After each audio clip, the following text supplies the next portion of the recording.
शेतकऱ्यांची सुपीक जमीन उद्योगांच्या घशात घालू देणार नाही, आमदार विजय वडेट्टीवार.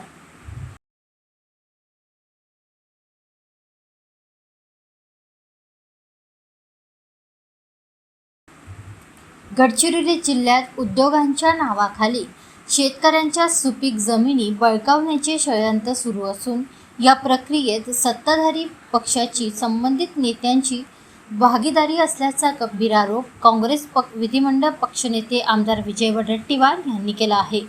गडचिरोली येथे आयोजित पत्रकार परिषदेत त्यांनी जिल्हा प्रशासन आणि राज्य सरकारला कडक इशारा दिला की शेतकऱ्यांच्या संमतीशिवाय 1 इंचही जमीन अधिग्रहित करू देणार नाही.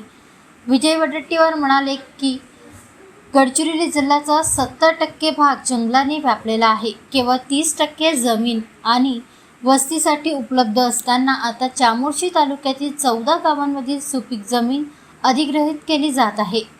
आगामी काळात आणखी